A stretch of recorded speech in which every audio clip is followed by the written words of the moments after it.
these observations and it concerns the historical specificity of rape. Is it more culpable in Renaissance Italy if the victim is aristocratic and married? Regrettably, I think the answer is yes. The Oxford English Dictionary indicates that rape is etymologically theft. Rapacity still indicates a propensity to lay hands on other people's goods. In medieval law, rape was a crime against the property of husband or father. Consent came into the question in the first instance in order to distinguish between rape and adultery. It was not until humanism began to invest women with a will of their own that their wishes in the matter became the central issue. The virtue of aristocratic wives must have been a distinctly valuable object. Tarquin's theft of Lucreta is corresponding disgraceful.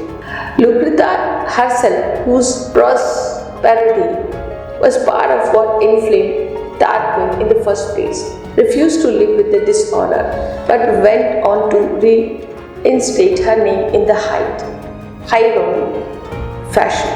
Some of the interest the story seems to hold for the early modern period attaches no doubt to the subsequent affirmations of her own autonomy in her suicide. How far does this painting align itself with a new humanist interest in the will of the victim? Without pursuing an answer here, I am suggesting that while research entails unearthing information, it is the textual analysis that poses the question which a research set out to answer.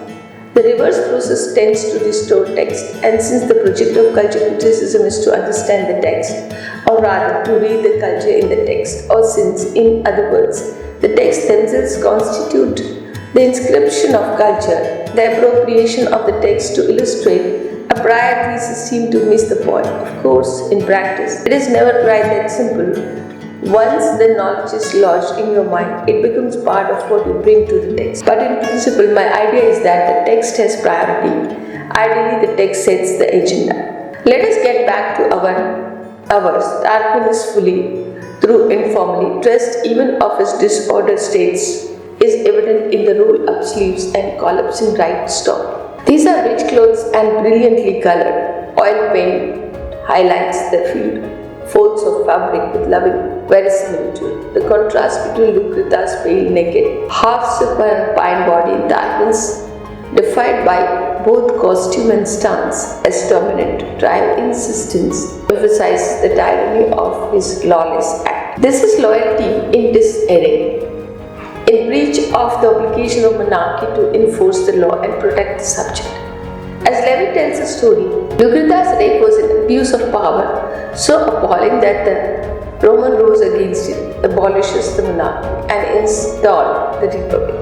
After her suicide, the dead body was paraded through the street as the motive of her heroic revolt. The rape of the chaste Lucreta led to the overthrow of the Tarquin dynasty and its replacement by the form of government committed to less autocratic value. The painting then may not confine its interest to sexual politics. Perhaps state politics too contribute to its meaning, and the contest is depicted between the woman and man, but also between a class and its oppressor on this. Lucreta, struggling against Tarquin, stands in for the resistance of the partisans. No wonder the work draws attention to her wealth and her well-appointed band and evident propriety of her elegant dress. To stand back yet again from what I am putting forward as a research method here, the textual detail may be overdetermined, may signify in more than one way.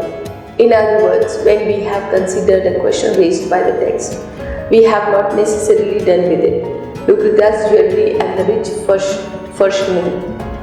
furnishing make the rape more shocking according to the sexual politics of the period, but possibly they also vindicate her right, or perhaps her obligations to resist, as a representative of the class that deserve to be reckoned with. Meanwhile, however, Tarquin's costume makes no attempt to historical accuracy.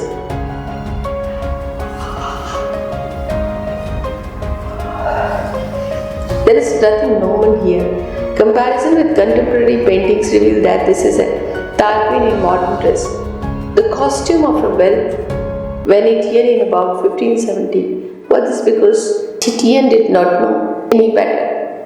Or was it simply indifferent to history, like Shakespeare? A quite different motive of anarchism here.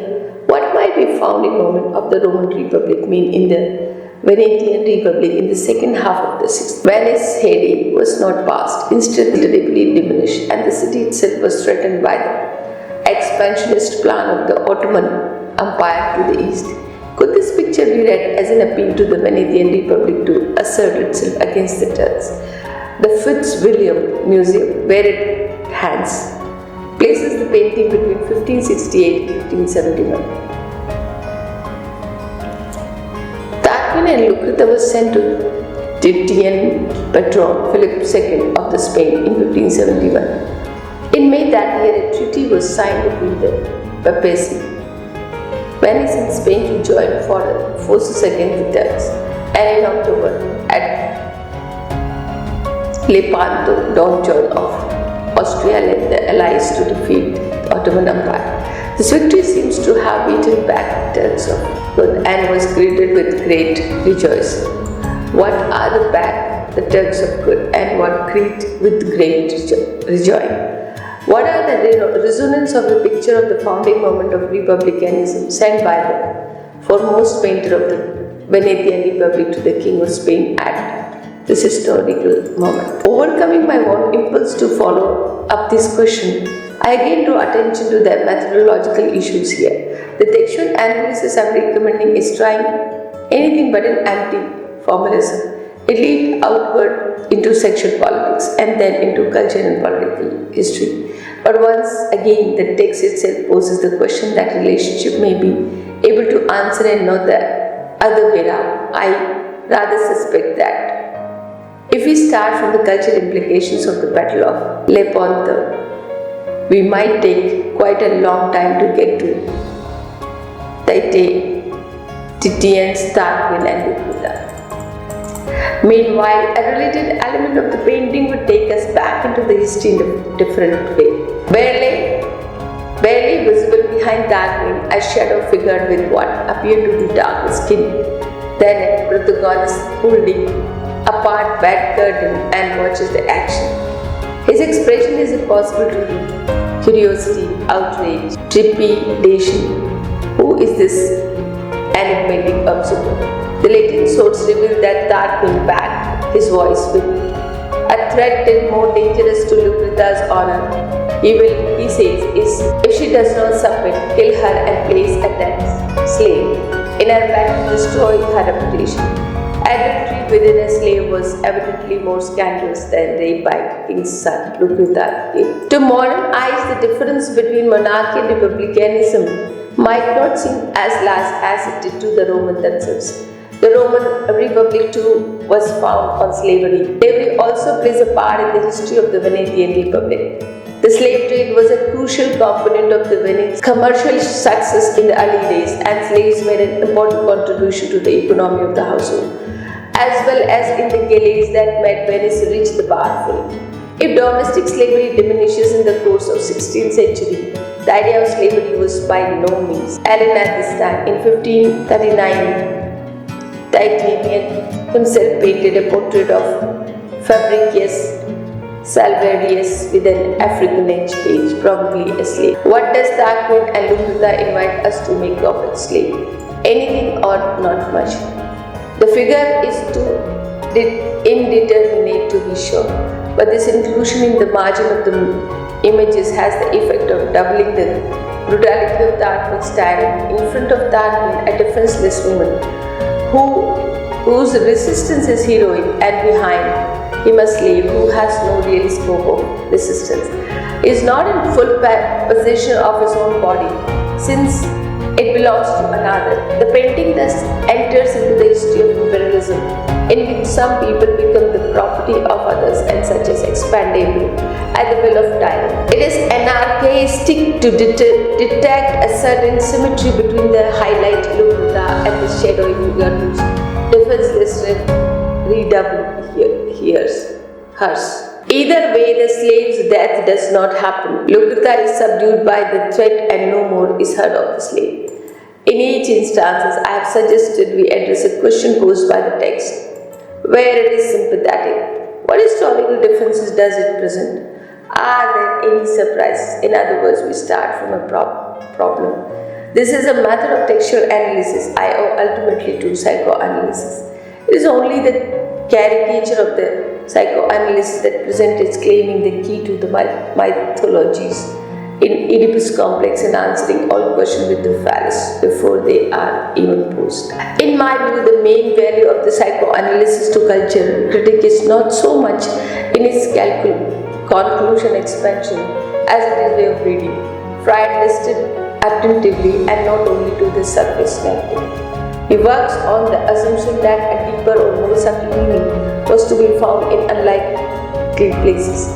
In incident observations, denial Jones slips of the tongue. Freud concentrated on the details that did not fit, that pulled against the congruence of the official intentional story, and he treated those unexpected compounds of what was said and as intellectual problem, which analyze would set out to show. We do not have to agree with the solution to emulate the matter. Indeed, anyone with a rooted antipathy to psychoanalysis in its entirety might prefer to take as a role model of detective Freud mastermind. Sherlock Holmes, like his descendants, Miss Marple, and any number of television detectives, also teases out the incoherence of the story, the puzzling detail that caused the obvious interpretation. That marginal, it does not stand out at first, not least because it seems to pull against the most likely reading. This detail is the angle of Lucretia's left arm. There is no muscular force there. If she were pushing Tarquin away, pushing as hard as she would have to against his evident instances, we must expect that arm to be fully extended, rigid. It would be much more difficult to exert force with her arm bent. I can't escape the feeling that Lucretia's left hand, the hand with the wedding ring of the third finger placed at the horizontal center of the canvas, is not resisting as firmly as it might be.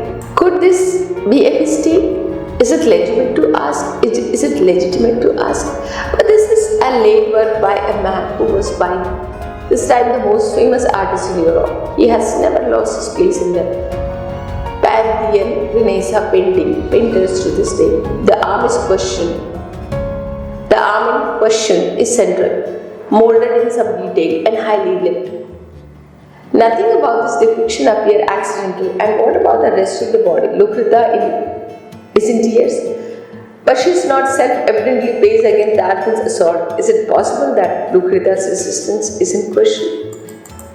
The classical sources relate that she submit not just to surprise forces, but in the light of the danger the threat of the slave poses to her honor. By this means, she protects her husband and her name from disgrace. The visual space of the painting constructs a kind of ironic symmetry between the bold, blonde Lucretia and the dark slaves, or between the highlight Lucretia and slave in the deep shadow. Is it possible that the moment Titian has depicted is one not just of external struggle between the protagonist, but of inward struggle of the Lucretia herself? Some of the intensity of image of the viewer would then stem from the fact that painting arrests the action as a turning point.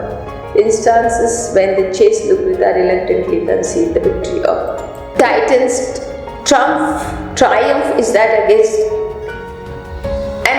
he gives the impression of the painting interiority made flash. His hunched pop and desiring Venus is seen to put their emotion on display in this canvas. What an extraordinary painting this would be if Lucretia's body were depicted at the moment of transition between fighting of the rapist and giving it to him under duress. There is one more possibility. I venture this idea with some considerable feminist reservations. We might see Lucretia's bent elbow as indicating another kind of turning point. The gesture of the hand on Tarquin's chest could almost be read as a caress. Once the thought has established itself, I find it difficult to dislodge. Could the transition in question be from resistance to pleasure, and does the theatricality of the painting lie in its capture of that moment in the struggle? I would certainly do my best to overcome these unworthy speculations if it were not for the fact that Lucretia's story was given currency in the early modern period by Saint Augustine as well as Ovid and Livy.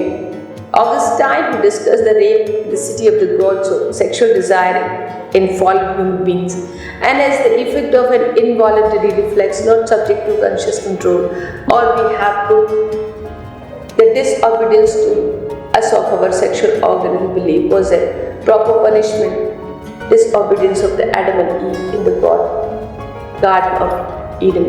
Augustine was not at all convinced that Lucretia, however, chaste was more able to escape the effect of the sexual reflex other than mortal. There is context of Augustine's doubt. The city of God was designed to reassurance the Roman that the fall of the city of Rome into the hands of invading barbarians was not a disaster. Because these gods were also Christian, Augustine's argument in the early book to juxtapose Christian values with the Roman paganism and argued that the Roman ethics were not up to the standard of Christian morality. But surely Lucretia's example showed that pagan values were at least as demanding. Despite this counter argument, Augustine skillfully undermines Lucretia's status as an exemplary Roman matron by calling in question the heroic account of her suicide. Why did she do it? He asked. After all, if she was innocent, she did not need to punish herself since she took her own life. However, perhaps it was but she herself alone could know. She has come to involuntary desire and so committed adultery with them. Is this what Titian has depicted?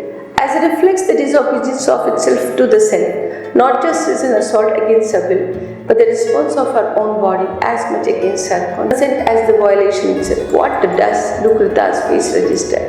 Tears, certainly, in an addition fear or an incipient desire as she holds her attack so directly in her face.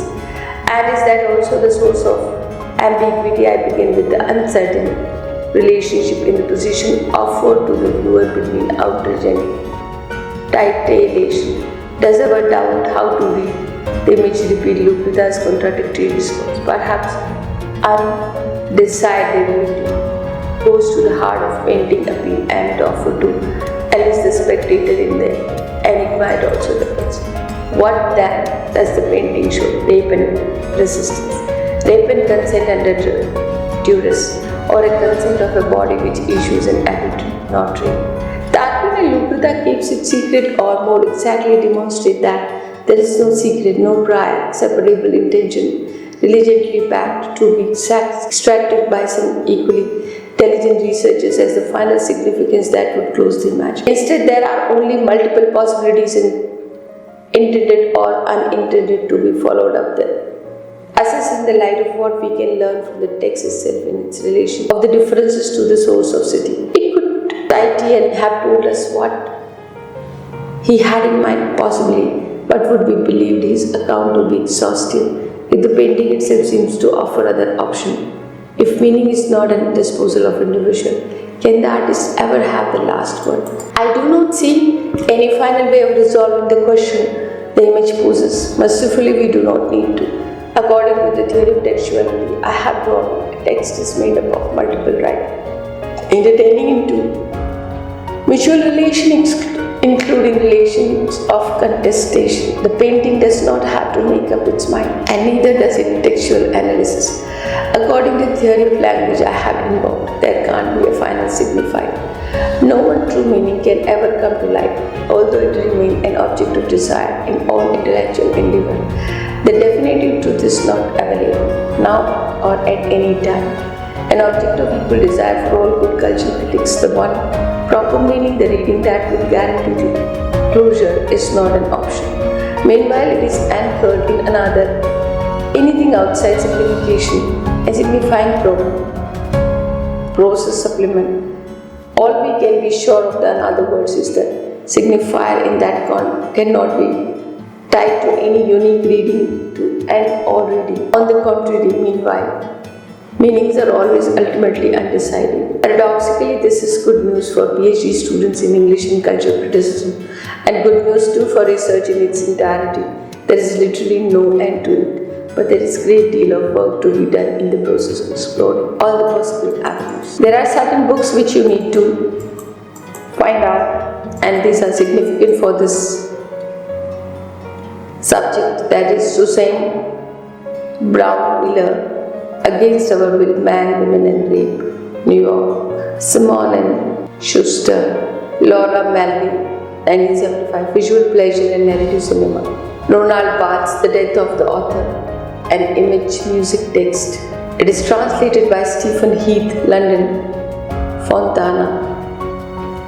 Barthes, The Death of the Author, Barthes, The Death of the Author, page number 147. Michael Foucault, What is an Author? An Aesthetic Method and Epistemology, edited by James Fulvio. Barthes, The Death of the Author, Jacques Derrida, Differences in Speed and Phenomena and Other Essays on Husserl's Theory of Sound, Jacques Derrida Limited. In anamorphic picture like Holbein's Ambassador, painters play trick with fixed point perspective, sometimes including objects which are perceptible only from another position, like the elongated skull, and float unintelligibly in the foreground of the picture until we move our line of the side to this side. But this is only another instance of the way a text offered to place the subspectator. What makes the ambassadors distributing is that there are two distinct viewing positions, and each of them, rest of the image is distorted. So there are a number of books you can go for that. Over 50 images of Lucrezia surviving from this period and more commonly offer suicide than the rape. For example, see Ian Donaldson, The Rape of Lucrezia, A Myth and Its Transformation, Oxford, Claire Dunn Press. Diary, Wolfthal, Image of Rape, The Heroic Tradition and Its Alternative, Cambridge University Press. Shakespeare's narrative poem, The Rape of Lucrece, is one of the number of contemporary texts in English in this subject. See also Stephen Chase Thinking, The Rape of Lucrezia and Birth of Humanism. There are a number of things which you will find.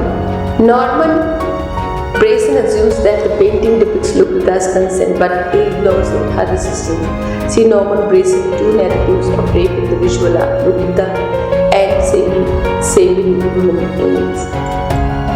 Sil 1. Tom Selly and Roy Porter, Rape and Historical Culture Inquiry. Discussion, The Rape of Criticism, Christian Nun. 2. He conjectures that this was of the and that could perhaps not even taking place without some carnal pleasure.